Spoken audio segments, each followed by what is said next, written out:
Hello guys, आपका मेरे channel smart study में स्वागत है।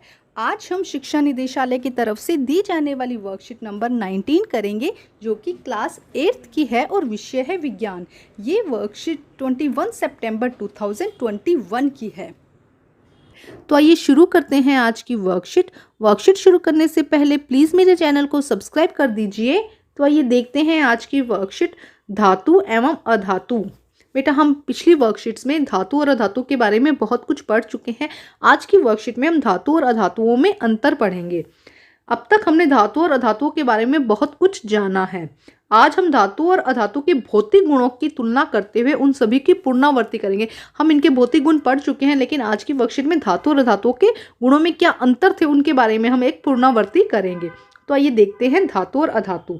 तो सबसे पहले दिखावट, यह चमकीली और चमकदार होती है। जैसे कि हमने देखा लोहा, आयरन है जो है, इसके अलावा एल्युमिनियम है, ये कैसी होती है? चमकीली होती है और चमकदार होती है। जबकि यह निष्प्रभ, मलिन या चमकदार नहीं होती है आयोडीन को छोड़कर। आयोडीन एक ऐसी धातु है जो थोड़ी सी चमकदार होती है, लेकिन उसके अलावा हम देखें तो ये कैसी होती है? मलिन होती है और चमकदार नहीं होती है।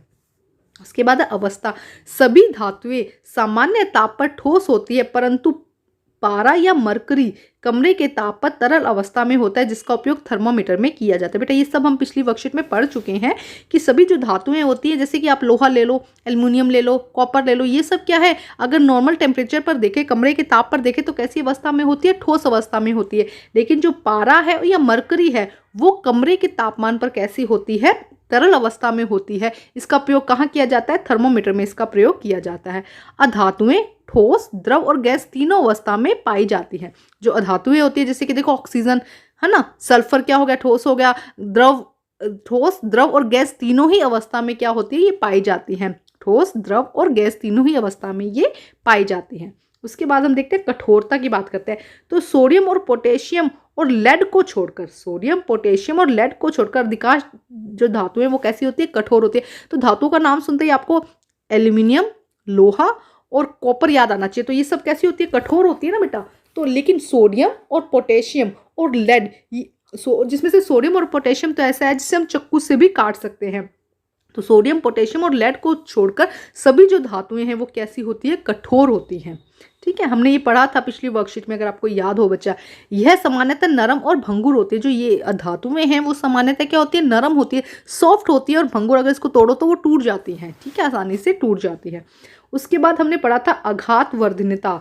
आघातवर्धनीयता याद है? इसको क्या था बेटा? इसका मीनिंग आपको याद हो? मैंने बहुत अच्छे से समझाया था पिछली वर्कशीट में कि आघातवर्धनीयता क्या होती है? धातुएं आघातवर्धनीय होती है, पीट पीट कर शीट में इसको परिवर्तित किया जा सकता है। जैसे कि इसमें क्या होता है, अगर हम किसी धातु को जोर जोर से पीटते हैं तो उसको पतली शीट में हम, जैसे कि थिन शीट में बनाया जा सकता है। जैसे कि एल्युमिनियम शीट, जो फॉयल पेपर होता है वो क्या होता है बेटा? एल्युमिनियम होता है, जिसे पीट पीट कर क्या किया जाता है? एक बहुत पतली शीट में बना दिया जाता है। तो धातुओं में आघातवर्धनीय गुण होता है, जिससे क्या होता है? इसे पीट पीट कर पतली शीट के रूप में बनाया जा सकता है। अब देखो, अब हम बात करते हैं अधातु। अधातु नरम होने के कारण चोट जब इस पे लगती है तो टूट कर बिखर जाती है। ये आघातवर्धनीयता नहीं होती है। जैसे कि हम देखते हैं कोयला, अगर कोयला क्या है? एक अधातु है। जब हम इस पर चोट करेंगे तो क्या होगा? टूट कर बिखर जाएगा। इसे हम शीट के रूप में या पतली परत के रूप में हम इसे नहीं बना सकते हैं। ठीक है, उसके बाद आता है तन्यता। तन्यता क्या था? जिसमें खींचकर हम तारों के रूप में परिवर्तित कर सकते हैं। तो धातुएं क्या है? इन्हें खींचकर तारों में परिवर्तित किया जा सकता है। जैसे कि कॉपर के तार होते हैं ना, तो इनमें क्या किया जा सकता है? खींचकर तारों में परिवर्तित किया जाता है। सामान्यतः सभी धातुएं तन्य होती है, इनमें तन्यता का गुण नहीं दिखाई देता। जैसे कि देखो, कार्बन ही ले लो, अगर कोयला ही ले लो, अगर इसे तोड़ोगे तो टूट जाएगा। इससे हम तन्य तारों के रूप में परिवर्तित नहीं कर सकते हैं। नेक्स्ट देखिए चालकता। धातु ऊष्मा और विद्युत की सुचालक होती है। हमने वर्कशीट में बहुत अच्छे से समझा था बेटा इसको, कि जितनी भी धातुएं हैं वो ऊष्मा और विद्युत की सुचालक होती है, अपने में से ऊष्मा और विद्युत को पास करती है। जबकि जो अधातुएं होती है वो विद्युत और ऊष्मा की क्या होती है? कुचालक होती है। ध्वनिक, ये ध्वनिक होते हैं, जिसकी वजह से घंटियां धातुओं की बनाई जाती है।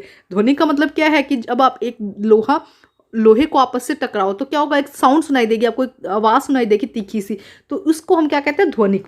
तो जितनी भी धातुएं वो क्या होती है? ध्वनिक होती हैं। जब इसे टकराया जाता है तो क्या होती है? इनमें से आवाज़ आती है। लेकिन जो अधातुएं होती हैं ये ध्वनिक नहीं होती। कोयले को कोयले से आप टकराओगे तो क्या होगा? कोई साउंड नहीं सुनाई देगी। लेकिन जब आप लोहे को लोहे से टकराओगे तो एक तीखी आवाज़ आपको सुनाई देगी। इसीलिए जो घंटियाँ होती हैं मंदिरों की, या जो घंटियाँ बनाई जाती है वो किसकी बनाई जाती हैं?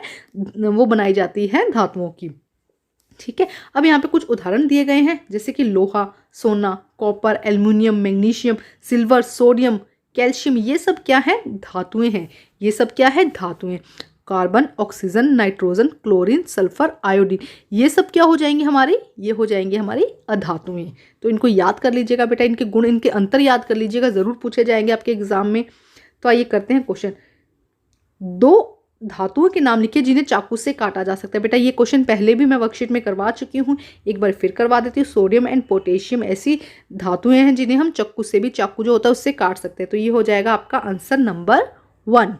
अब हम करते हैं क्वेश्चन नंबर 2। ये देखते हैं क्वेश्चन नंबर 2 क्या हो जाएगा बेटा। मंदिरों की घंटियां धातुओं की क्यों बनाई जाती हैं? क्योंकि धातुओं में ध्वनिक गुण मिलता है।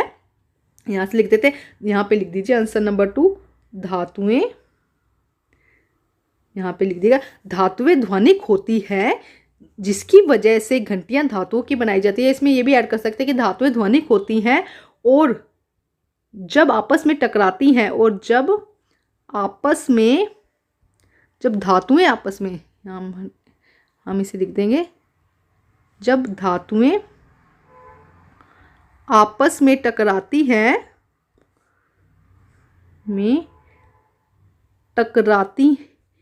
हैं तो एक तीखी आवाज देती हैं, एक तीखी आवाज करती हैं, साउंड से सुनाई देती है ना।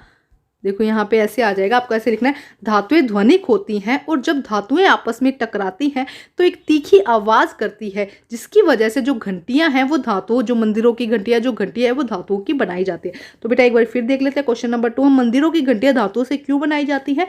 क्योंकि धातुएं ध्वनिक होते हैं। धातुओं में क्या गुण मिलता है? ध्वनिकता का गुण मिलता है। धातुएं ध्वनिक होती हैं और जब धातुएं आपस में टकराती हैं तो एक तीखी आवाज करती है, जिसकी वजह से जो घंटियां हैं वो धातुओं से बनाई जाती है। तो ये हो गया हमारा आंसर नंबर 3। अब हम करते हैं क्वेश्चन नंबर 3। देखिए क्या है, सॉरी आंसर नंबर 2 था, अब हम आंसर नंबर 3 करते हैं। अपने आसपास उपस्थित किन्हीं 4 धातुएं और अधातुओं के नाम लिखो। अपने आसपास, जिनसे, जैसे कि लोहा, सोना, कॉपर, एल्युमिनियम, तो ये आप इनमें से ये 4 लिख दीजिएगा, ठीक है। लोहा, सोना, कॉपर एंड एल्युमिनियम। यहाँ पे लिख दीजिएगा carbon, oxygen, nitrogen and iodine, तो यहाँ पे ये 4 लिख दीजिएगा, ठीक है। ये हमारे जनरली हमारे हर जगह मिल जाती है आपको। देखिए लोहा, कॉपर, सोना और एल्युमिनियम हो जाएंगे हमारी धातुएं, और carbon, oxygen, nitrogen and iodine क्या हो जाएंगे? हमारी अधातु, ठीक है। अब देखते हैं नेक्स्ट क्वेश्चन क्या है। धातु और अधातुओं में अंतर स्पष्ट कीजिए। तो बेटा पूरी वर्कशीट में ही अंतर दिए गए हैं, तो बेटा अच्छा तो यही होगा कि आप सारे के सारे अंतर इसी तरह से पूरा डिटेल में लिखें और उसे याद करें, ठीक है। इसमें कुछ भी शॉर्ट नहीं करना, बहुत शॉर्ट में ही दिया गया है, तो सारे के सारे अंतर आप अच्छे से लिखेंगे इसके अंदर, ठीक है स्टूडेंट।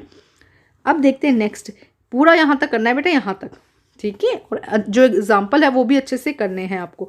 तो पूरा आज ये जो 4th क्वेश्चन में आपको पूरे जो वर्कशीट दी गई है वही नोट कर लेनी है। नेक्स्ट देखिए क्वेश्चन नंबर 5। एक ऐसी धातु का नाम बताइए जो कमरे के ताप पर द्रव होता है। ये क्वेश्चन में बेटा मैं करवा चुकी हूँ। कमरे के ताप पर ऐसी धातु का नाम बताना है जो क्या होता है? द्रव होता है। तो क्या आंसर आ जाएगा इसका? पारा या मरकरी। मरकरी क्या है? बाकी तो सभी धातुएं क्या होती है? ठोस होती है, लेकिन पारा या मरकरी ऐसा है जो क्या है? कमरे के ताप पर, नॉर्मल टेम्परेचर में क्या है? तरल अवस्था में होता है, जिसका प्रयोग थर्मामीटर में किया जाता है। तो बेटा आज की वर्कशीट कंप्लीट होती है। वर्कशीट कंप्लीट करके अपने टीचर से चेक कराइए और प्लीज़ मेरे चैनल को लाइक कीजिए, सब्सक्राइब कीजिए और शेयर कीजिए। Thank you student.